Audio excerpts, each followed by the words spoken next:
اور پھر لوگ تباہی اور بربادی، جو پورے زمین ہلا مارے جائے گی، آسمانوں کا یہ حال ہوگا، پہاڑوں کا یہ حال ہوگا، وغیرہ وغیرہ۔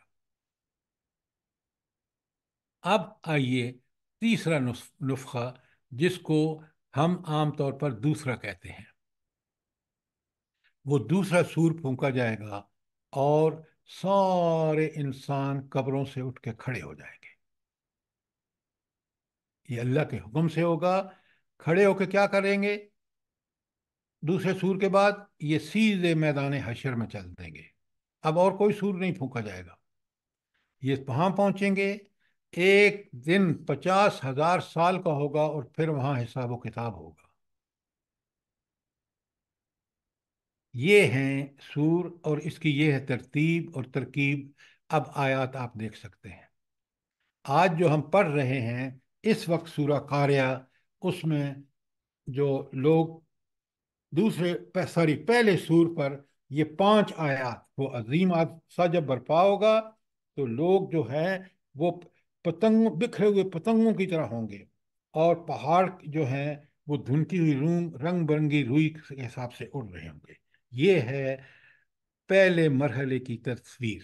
جب اس کے بعد ساری دنیا ختم کر دی جائے گی، ہر ذی روح ختم ہو جائے گا۔ وَيَبْقَ وَجْهُ رَبِّكَ ذُو الْجَلَالِ وَالْإِكْرَامِ، اور صرف تیرا رب جو ہے وہ ذو الجلال بھی ہے اور ذو الاکرام بھی ہے، وہ باقی رہے گا۔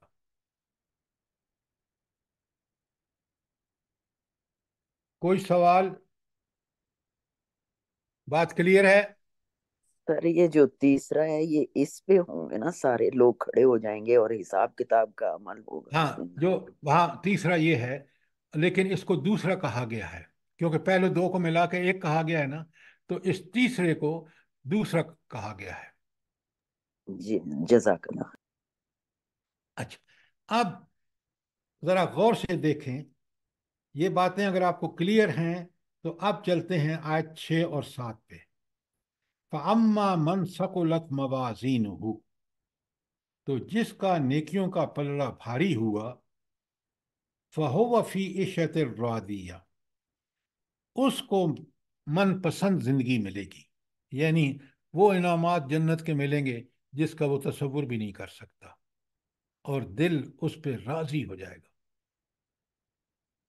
اب آپ مجھے بتائیں یہ کون سا مرحلہ ہے جب وہ پلڑے بھاری ہوں گے اور پھر اس کو من پسند زندگی مل جائے گی؟ کون سا مرحلہ ہوگا؟ سر ٹھیک یہ جو ٹھیک بتائیں دوسرا،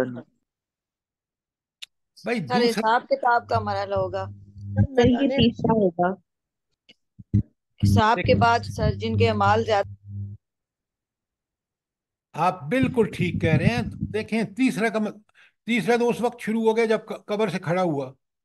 اب قبر سے کھڑا ہو کے وہاں بھی پہنچ گیا ہے، محشر میں بھی، اور حساب کتاب ہو گیا ہے، ثقلت موازینہ، اس کا نیکیوں کا پلڑا۔ تو آپ مجھے بتائیں کہ یہ تیسرے مرحلے کا یہ موقع ہے کہ جب حساب و کتاب ہو کے اور اس کے بھاری نکل گئے اس کے اعمال۔ مرحلے کو ٹھیک ٹھیک وقت سمجھیے کہ پہلا مرحلے میں ہے تو کون سا ہے، اس مرحلے کی بھی تو سٹیجز ہیں۔ دوسرا ہے تو یا اب اس کو جب ہم تیسرا کہتے ہیں، بعض مفسرین اس کو دوسرا کہا ہے کیونکہ پہلے اور 2 کو ایک کہا ہے، تو تیسرے کا یہ وہ موقع ہے جب قبر سے اٹھ کے میدان حشر میں پہنچ چکا ہے، پھر اس کا حساب کتاب بھی ہو چکا ہے، حساب کتاب میں اس کے نیکیوں کا پلڑا بھاری ہوا ہے۔ یہاں جب آپ مجھے بتائیں گے تو میں آپ سے کہوں گا کہ آپ کو سمجھ آ گئی ہے۔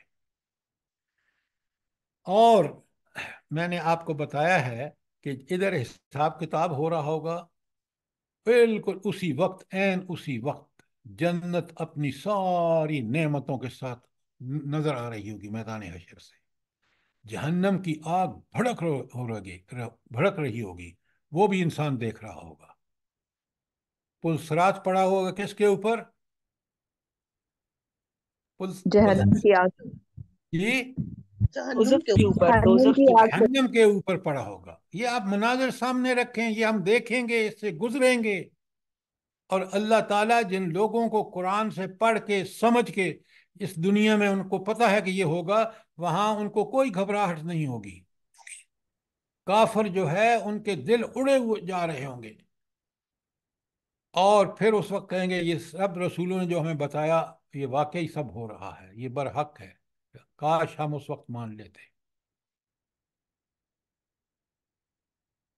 اچھا، اب یہ بات کہ جن کے نیکیوں کا پلڑا بھاری ہوگا اور ان کو من پسند زندگی ملے گی، یہ قرآن میں ایک اور جگہ بھی کہا گیا ہے، بلا بتائیں کون سی جگہ ہے؟ سر میں لکھ سورہ شمس میں ہے، جی سورہ تکویر میں سر، بالکل انہی الفاظ میں ہے، تھوڑی سی تبدیلی ہے۔ جی سر۔ سر سورہ الواقعہ میں۔ نہیں، سر بالکل سورہ اعراف میں آیت نمبر 8 اور 9 میں آپ نے پہلے لکھوایا۔ ایکسیلنٹ ایکسیلنٹ میڈم، آپ نے کمال کر دیا، یہ ہے جواب۔ آپ کے قرآن میں لکھا ہونا چاہیے، سورہ آراف کی 7 اور 8 کے ساتھ یہ آیات لکھی ہونی چاہیے، سورہ القاریہ کی 6 تا 8 یا 6 تا 9، اور سورہ القاریہ میں لکھا ہونا چاہیے جہاں قرآن آپ کے سامنے ہے کہ یہی چیز کہاں کہی گئی ہے، سورہ آراف کی 7 اور 8 میں۔ پھر تو آپ قرآن کے طالب علم ہیں۔ اگر ثواب کے لیے پڑھ رہے ہیں تو آپ کو پتہ ہی کیا لگا کہ اس میں کیا کچھ بیان ہے خدا سر کے جی لیے۔ سورہ جی مومنون کی آیت نمبر 102 اور 103 میں بھی ہے۔ بالکل ہے، یہ سب لکھا ہونا چاہیے۔ آپ کے قرآن پہ لکھا ہوا ہے میڈم؟ جی سر جی۔ جی سر لکھا ہوا ہے۔ دونوں آیتیں لکھی ہوئی ہیں، جی سورہ سر۔ آراف کی بھی اور سورہ جی مومنون کی بھی۔ جی سر جی۔ پھر تو آپ قرآن پڑھتے ہیں، لیکن جن کا قرآن پڑھ پڑھ کے اس پہ یہ بھی نہیں لکھا کہ یہ آیات فلاں جگہ ہیں، تو پھر انہوں نے قرآن کیا پڑھا اور کیا سمجھا؟ مجھے بتائیں نا، کیسے طالب علم ہیں یہ؟ اپنے قرآن کے اوپر لکھا کریں،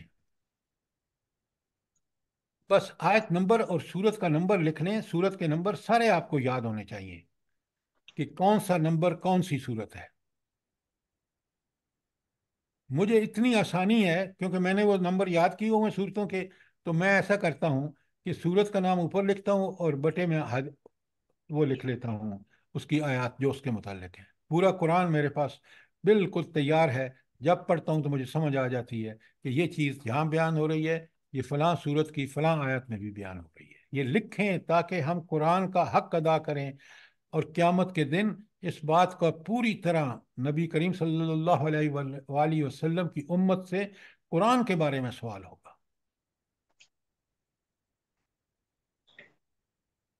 یہ تو 6 اور 7 میں بتایا نا کہ جن کا پلہ نیکیوں کا بھاری ہوگا ان کا انجام کتنا زبردست ہوگا۔ اب آئیے 7 اور 8 اور 9 میں بالکل قرآن کتنا واضح کر کے اور تقابل سے موازنہ کر کے کمپیریزن اور کنٹراسٹ سے سمجھا رہا ہے۔ وَأَمَّا مَنْ خَفَّتْ مَوَازِينُهُ، جس کا نیکیوں کا پلڑا ہلکا ہوا، فَأُمُّهُ هَاوِيَةٌ، اس کی ماں جو ہے وہ بھڑکتی آگ کی گہری کھائی ہوگی۔ امہ، اس کی ماں۔ آپ ذرا قرآن کا انداز دیکھیں، بڑا طنز ہے اس میں۔ بھلا کیا طنز ہے؟ کیا سمجھیں آپ؟ جلدی بتائیے۔ سر جی سر، ہم ماں کی گود بچے کا ٹھکانہ ہوتی ہے، اسی طرح آخرت میں اہل جہنم کے لیے جہنم کے سوا کوئی ٹھکانہ نہیں ہوگا۔ بالکل ٹھیک ہے، لیکن جو لفظ آیا ہے نا حاویہ، آپ نے بالکل ٹھیک کہا، یہ اس کی پناہ گاہ کیا ہوگی؟ وہ گہری کھائی اور اس میں بھی بھڑکتی ہوئی آگ، یہ اس کا ٹھکانہ ہوگی، تاکہ ہم پوری طرح سمجھیں کہ کتنا اذیت ناک منظر ہے۔ اللہ تعالی ہمیں اس سے بچائے۔ قرآن اسی لیے ہدایت ہے کہ وہ ہمیں بالکل حقائق کی روشنی میں بات کو سمجھانے کا حق ادا کرتا ہے۔ اس سمجھانے کے لیے اس نے ہمیں عقل، دماغ، دل، سب چیزیں دے دی ہیں، جن کو ہم نے دنیا پرستی میں لگا دیا، مال پرستی میں لگا دیا۔ آگے آ رہی ہے 102 جو وہ ہے الحاکم التکاثر۔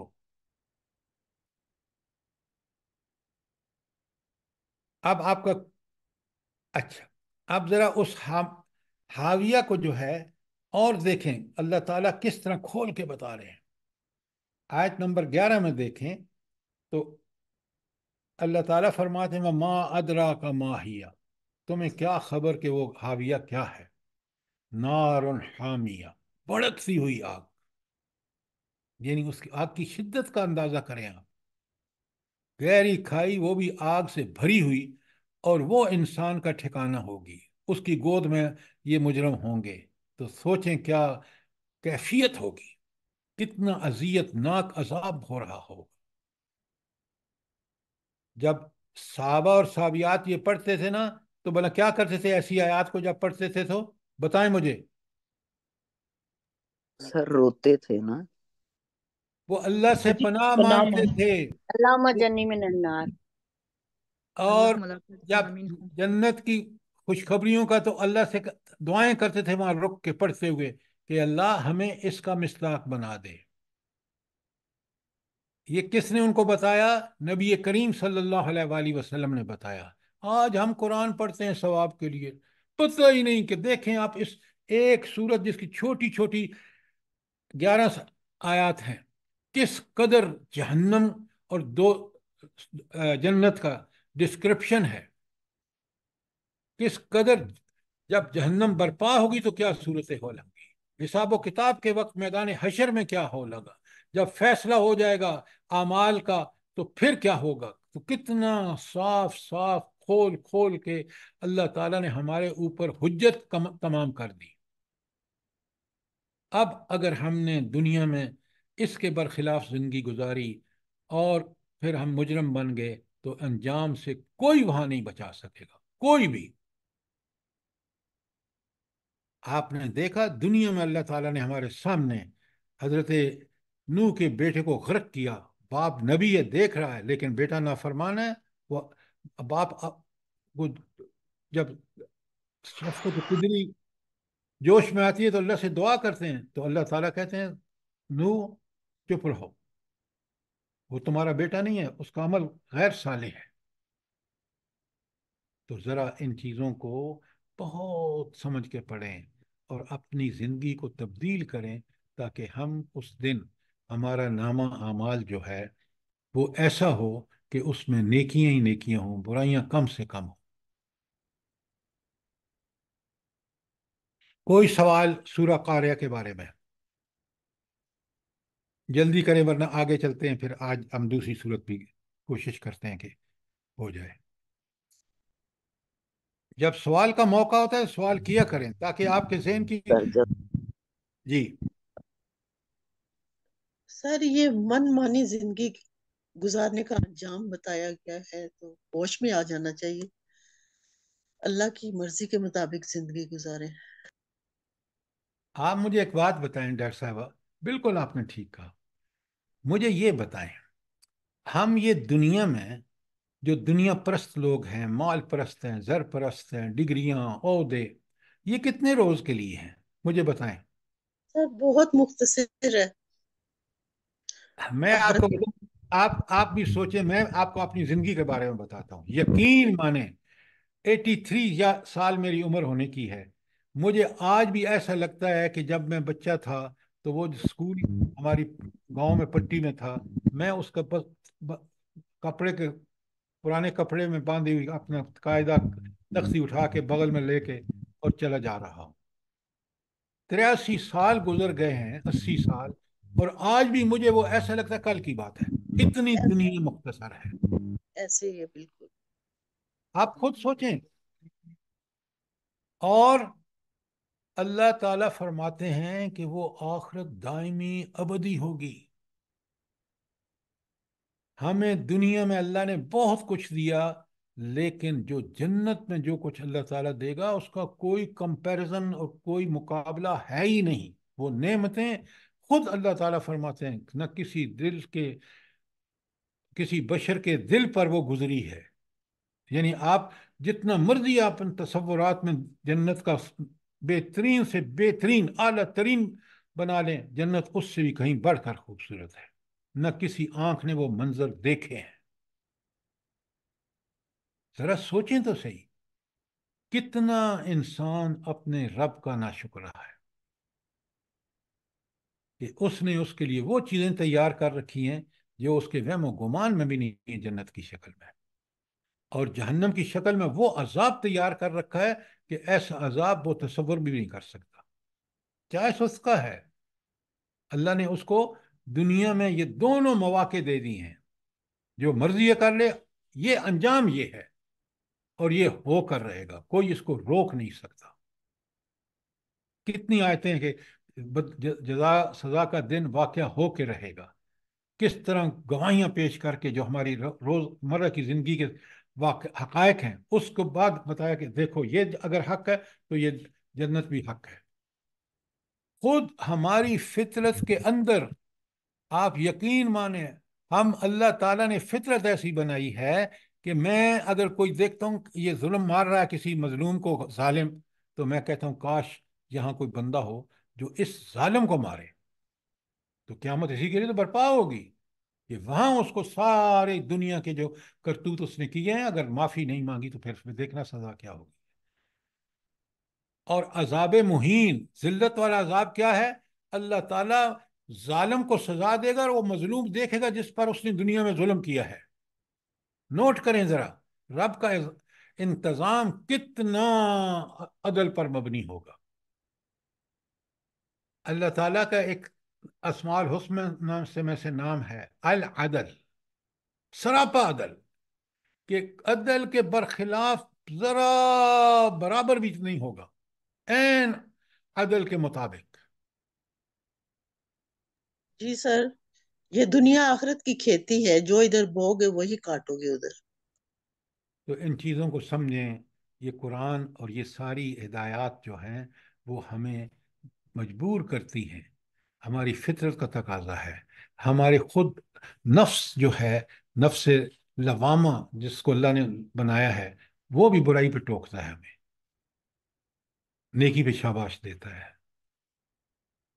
لہٰذا ہم اللہ کا فضل سمجھیں اور اس کی عنایتوں کو سمجھتے ہوئے اس کے احسانات، اس کی ہدایت قرآن و سنت کی شکل میں اس کی صحیح صحیح قدر کریں۔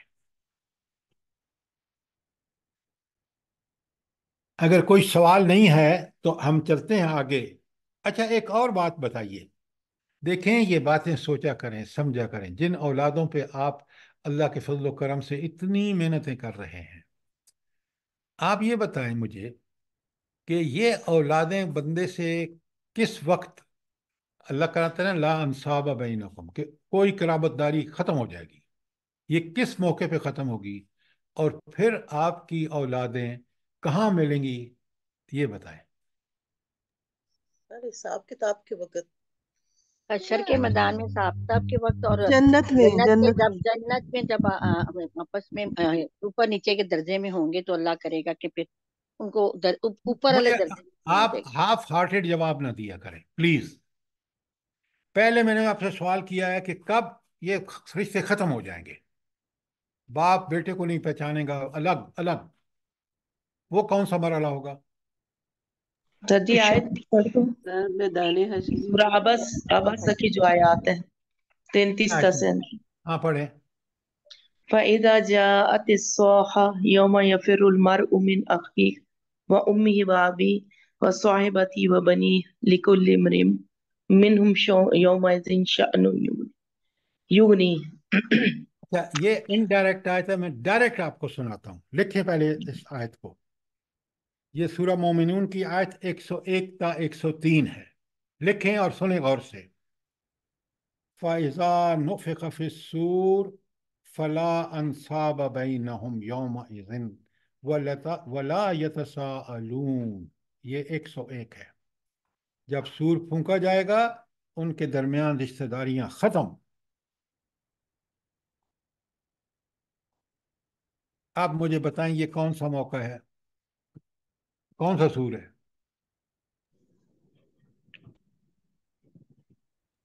سر یہ سر دوسرا سور، جی، دوسرے نمبر پہ جب لا حول ولا قوت الا باللہ، یہ سر یہ پہلا سور ہے۔ اس کے پھونکنے کے بعد